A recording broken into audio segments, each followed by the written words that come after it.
Daniel പ്രവാചകന്റെ പുസ്തകത്തിൽ നിന്നുള്ള വായന 11-ാം അധ്യായം 1 മുതൽ 45 വരെയുള്ള തിരുവചനങ്ങൾ. അവന് സഹായവും ശക്തിയും നൽകാൻ മേദ്യക്കാരനായ ദാരിയൂസിന്റെ 1-ാം ഭരണവർഷം ഞാൻ എത്തി. ഈജിപ്തും സിറിയയും. ഇപ്പോൾ ഞാൻ നിനക്ക് സത്യം വെളിപ്പെടുത്തി തരും. പേർഷ്യയിൽ 3 രാജാക്കന്മാർ കൂടി ഉയർന്നു വരും. 4-മതൊരുവൻ അവരെല്ലാവരെയും കാൾ സമ്പന്നനായിരിക്കും. സമ്പത്ത് മൂലം ശക്തനായി തീരുമ്പോൾ അവൻ എല്ലാവരെയും യവന രാജ്യത്തിനെതിരെ ഇളക്കിവിടും.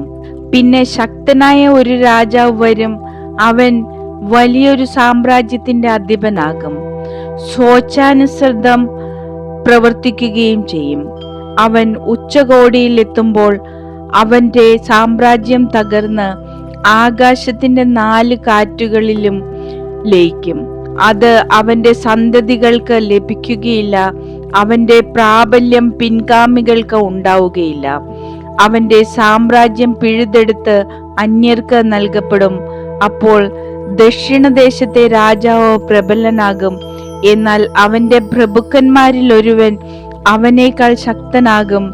അവന്റെ സാമ്രാജ്യം വളരെ വിപുലമായിരിക്കും. കുറച്ച് വർഷങ്ങൾക്ക് ശേഷം അവർ സഖ്യം ചെയ്യും. ദക്ഷിണദേശത്തെ രാജാവിന്റെ പുത്രി സമാധാനം സ്ഥാപിക്കാൻ ഉത്തരദേശത്തെ രാജാവിന്റെ അടുത്ത് എത്തും. എന്നാൽ അവളുടെ പ്രാബല്യം നീണ്ടു നിൽക്കുകയില്ല. അവനും അവന്റെ സന്തതിയും നിലനിൽക്കുകയില്ല. അവളും അവളുടെ സേവകരും അവളെ അവകാശപ്പെടുത്തിയിരുന്നവനും വധിക്കപ്പെടും.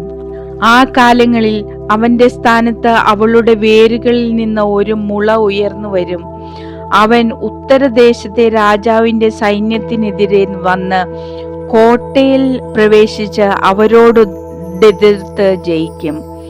അവരുടെ ദേവന്മാരുടെ വിഗ്രഹങ്ങളും അമൂല്യമായ പൊൻവെള്ളി പാത്രങ്ങളും അവൻ ഈജിപ്തിലേക്ക് കൊണ്ടുപോകും. കുറെ കാലത്തേക്ക് ഉത്തരദേശത്തെ രാജാവിനെ ആക്രമിക്കുന്നതിൽ അവൻ വിട്ടുനിൽക്കും. അപ്പോൾ ഉത്തരദേശത്തെ രാജാവ് ദക്ഷിണദേശത്തെ രാജാവിന്റെ പ്രദേശത്തേക്ക് വരും. എന്നാൽ അവൻ സ്വന്തം നാട്ടിലേക്ക് തിരിച്ചു പോകും. അവന്റെ പുത്രന്മാർ യുദ്ധം ചെയ്യുകയും ഒരു മഹാസൈന്യത്തെ ശേഖരിക്കുകയും ചെയ്യും. അവർ ഇരച്ചു കയറും. അങ്ങനെ വീണ്ടും അവന്റെ കോട്ടയുടെ അടുത്തുവരെ യുദ്ധം എത്തും. അപ്പോൾ ദക്ഷിണദേശത്തെ രാജാവ് കോപം പൂണ്ട് പുറപ്പെട്ട് വലിയ സന്നാഹമുള്ള ഉത്തരദേശത്തെ രാജാവുമായി ഏറ്റുമുട്ടും. ആ സൈന്യം അവന്റെ കയ്യിൽ ഏൽപ്പിക്കപ്പെടും. ആ വ്യൂഹം പിടിക്കപ്പെടുമ്പോൾ അവൻ അഹങ്കരിക്കുകയും 10,000-കണക്കിന് ആളുകളെ വീഴ്ത്തുകയും ചെയ്യും. പക്ഷേ അവൻ പ്രബലനാവുകയില്ല. ഉത്തരദേശത്തെ രാജാവ് പൂർവാധികം ശക്തമായ സൈന്യവ്യൂഹത്തെ വീണ്ടും ഒരുക്കും. ഏതാനും വർഷങ്ങൾക്ക് ശേഷം ഒരു മഹാസൈന്യവും വിപുലമായ ആയുധശേഖരവുമായി അവൻ വരും. അക്കാലത്ത് അനേകർ ദക്ഷിണദേശത്തെ രാജാവിനെതിരെ ഉയർന്നു വരും. നിന്റെ ജനത്തിൽപ്പെട്ട അക്രമികൾ ഈ ദർശനം നിവർത്തിയാകേണ്ടതിന് അവനെതിരെ കലഹിക്കും. എന്നാൽ അവർ പരാജയപ്പെടും. അപ്പോൾ ഉത്തരദേശത്തെ രാജാവ് വന്ന ഉപരോധം ഏർപ്പെടുത്തി സുരക്ഷിത നഗരം പിടിച്ചടക്കും. ദക്ഷിണദേശത്തെ സൈന്യത്തിന് അവന്റെ ധീരയോദ്ധാക്കൾക്ക് പോലും പിടിച്ചു നിൽക്കാൻ ശക്തി ഉണ്ടാവുകയില്ല. എന്നാൽ ആക്രമണകാരി സ്വേച്ഛാനുസൃതം പ്രവർത്തിക്കും. ആർക്കും അവനെ ചെറുത്തു നിൽക്കാൻ കഴിയുകയില്ല. മഹത്വത്തിന്റെ ദേശത്ത് അവൻ നിൽക്കും. അത് അവന്റെ പിടിയിൽ അമരുകയും ചെയ്യും. ദക്ഷിണദേശത്തെ രാജാവിന്റെ പ്രദേശങ്ങൾ മുഴുവൻ കീഴടക്കാൻ അവൻ തീരുമാനിക്കും.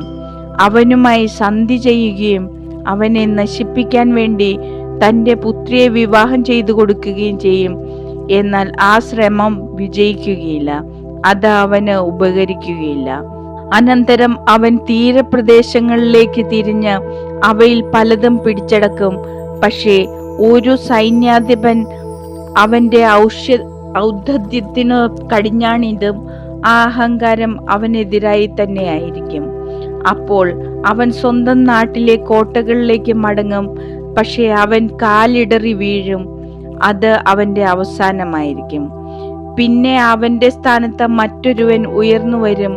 അവൻ മഹത്വത്തിന്റെ ദേശത്തു നിന്ന് കപ്പം സ്വീകരിക്കാൻ ഒരുവനെ അയക്കും. എന്നാൽ ഏതാനും ദിവസങ്ങൾക്കുള്ളിൽ അവൻ പരസ്യമായിട്ടോ യുദ്ധത്തിലോ അല്ലാതെ സംഹരിക്കപ്പെടും. അവന്റെ സ്ഥാനത്ത് നിന്ദ്യനായ വേറൊരു ഉയരും. അവന് രാജപദവി ലഭിച്ചിരുന്നില്ല. അവൻ മുന്നറിയിപ്പൊന്നും കൂടാതെ ചതിയിൽ രാജ്യം കരസ്ഥമാക്കും. അവൻ തന്റെ മുൻപിൽ നിന്ന് സൈന്യങ്ങളെ ഉടമ്പടിയുടെ പ്രഭുവിനെ പോലും തൂത്തുമാറ്റും.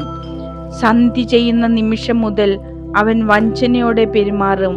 അനുയായികൾ കുറച്ചേ ഉള്ളുവെങ്കിലും അവൻ പ്രബലനാകും. മുന്നറിയിപ്പ് കൂടാതെ ദേശത്തെ ഏറ്റവും സമ്പന്നമായ ഭാഗങ്ങളിലേക്ക് കടന്നുവരും. പിതാക്കന്മാരോ പിതാമഹന്മാരോ ചെയ്തിട്ടില്ലാത്ത ക്രൂരതകൾ അവൻ ചെയ്യും. തൻ്റെ അനുചരന്മാർക്ക് അവൻ കൊള്ളവസ്തു പങ്കിട്ട് കൊടുക്കും.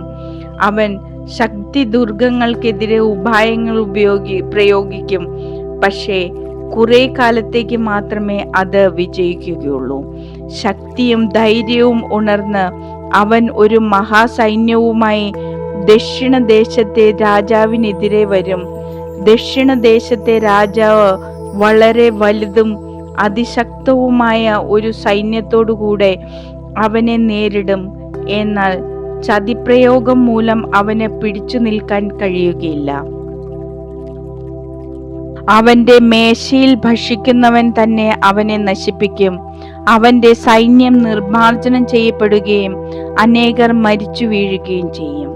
ഈ രണ്ട് രാജാക്കന്മാരുടെയും മനസ്സുകൾ തിന്മയിലേക്ക് ചാഞ്ഞിരിക്കും.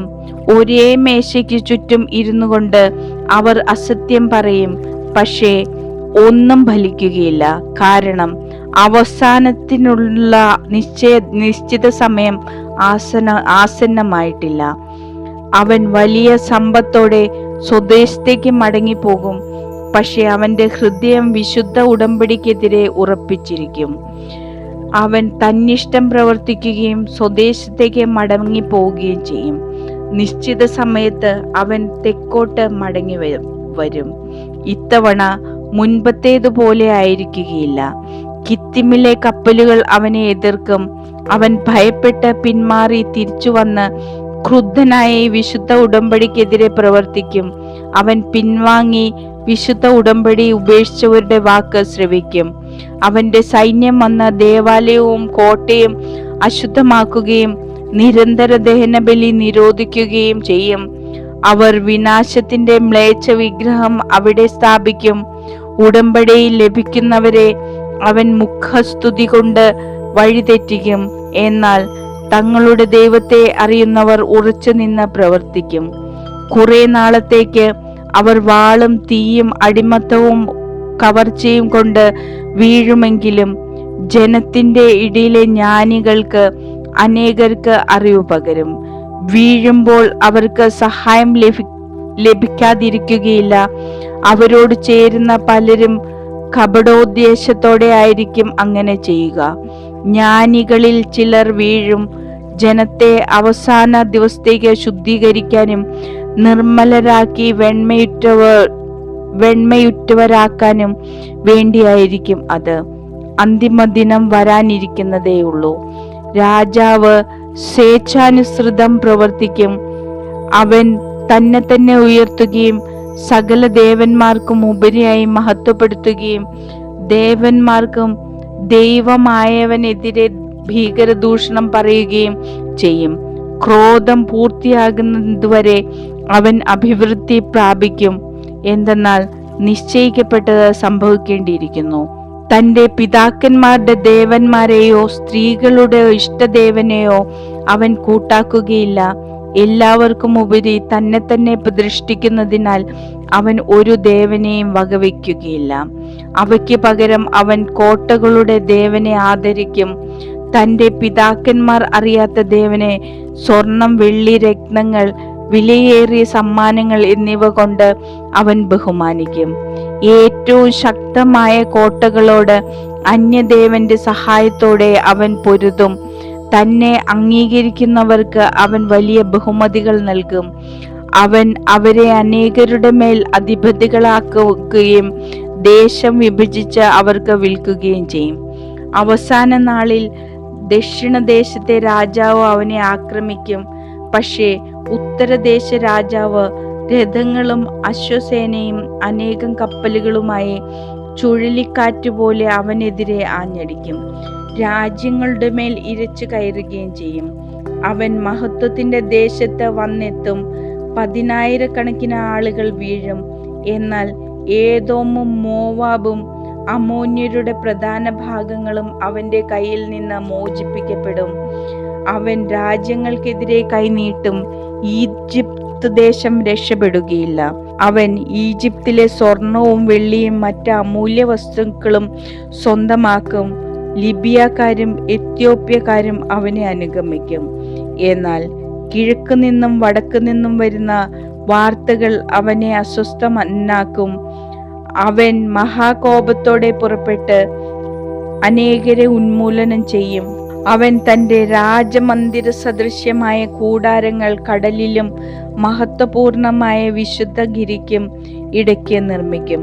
എങ്കിലും സഹായിക്കാൻ ആരുമില്ലാതെ അവൻ്റെ ജീവിതം ഒടുങ്ങും.